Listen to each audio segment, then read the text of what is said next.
maanta waa sabti 19 bisha April 1997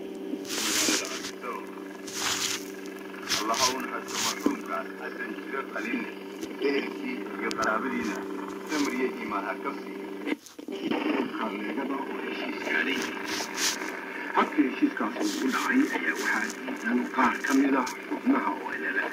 وهذا كان من محمد سلطان الحمد لله سعيد علي مسلم وحاول فيه وهي أبها وخطأ شيء سياسي annaga oo NLF waxay heshiisa dowladda Itoobiya iyo kuwa kale annagu aan la galay ama aan la geli doonaa ma ay jirto waxa ay sheegayso waxa weeye waa qoliya dowladda Itoobiya maaragtay dadweynaha doonaya in nabadgelyo aan jirin ku maaraysan weeyaan kuwaas waxyaalo dowladda Itoobiya ay samaysatay oo doonaysa in ay ku imtixaaniso rabitaanka ay ka tashiga shacabka wararka ay soo saareen oo ay doonayaan markii ay labada isu tageen safar iyo socdaalna way wada galeen ee dhulka qaarkiisa soo marayay waxaadna moodaa in arrinta ugu weyn ee ganacsiga laga wada hadlayay inay ahayd xagga ammaanka maxaa nabadda iyo deganaanshaha ku jirta waxaan filahayaa annagu nabadgelyo aad iyo aad ayaanu u rabnaa horumar aad ayaanu u rabnaa deganaansho aad ayaanu u rabnaa dowladda way ka dhacday harooyinka iyaduna way ka dhacday marka nabadgelyada ay sheegayaan maxay tahay marka shacabka sida loo gelayo goorma dhacday arrintaas sheegaysaa walaal waxay dhacday bilowgii bishii March adigu dollar ahaan iminka Yurub kana joogtaa laakiin nimanka doonaya inay ammaanka iyo nabadda iyo heshiiska arrimaha ay dhex galaan waa niman dalkii jooga waa niman shacabka ku dhex jira waa niman og waxa ka jira ee dhabta ah ee xaqiiqada ay mantiqada markaasi ay joogaan marka haddii ay door bideen inay sidan u fiican tahay waxa u tidin walaal waa runta horta waxaa jirta anigu halkan ayaan joogaa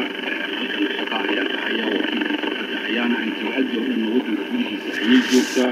nabadgelyada waddankana waanu jecelahay xaaladda maalin walba dhacaysana waanu la soconnaa waxa weeye dowladda Itoobiya iyo kuwa maaragtay ay ku adeegatay nabadgelyo diyaar uma ay aha مثلا waxaa hadda ay samaynayaan inay leeyihiin shir ayaanu ku qabanaynaa bisha May magaalada Qardho oo doonayna inaanu maaragtay isdhexleeyahay oo aan laftooda ay warsheegayaan iyo aanu midayno ujeedadooda waxa weeye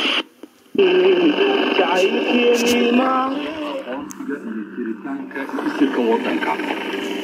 waxa ay rabaan waxa weeye soo marka koobaad magaca ogaadeenaya in laga takhaluso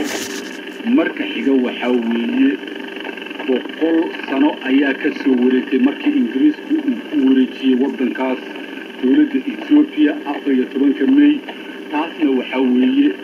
waxay soo dhaweynayaan ama farxad ay u tahay annagana geeri ay noo tahay maalinkaas in ay doonayaan in ay identity waddanka ay ku bedelaan 100 sano markii ka soo wareegtay sidaas awgeed waa uma aragna annagu doon iyo niman dan Soomaali raadinaya uma aragna hase yeeshee hadda waxaad moodaa in nabadii faraanaga ay ka baxday xal gaar ahaaneed ayaan raadinaynay laakiin maanta waxaan maraynayaa xal guud ayaa loo baahay waxaad moodaa amuurtii maanta nabadda meel fog in loo raadin doono waxaan mar labaad ugu yeedhaynaa dowladda Itoobiya in ay nala garato nabadgelyada oo miis soo fadhiisan oo xal nabadgelyo u keeno shacabka sidee nabadgelyada dowladda Itoobiya miis ma fadhiisanaysaan oo heshiis ugu wada gaadhaysaan waxa weeye dantu waxa ay ku jirtaa waxa weeye nabadgelyo ayay ku jirtaa annaga iyo iyagu intaanu iskaga hornimaadno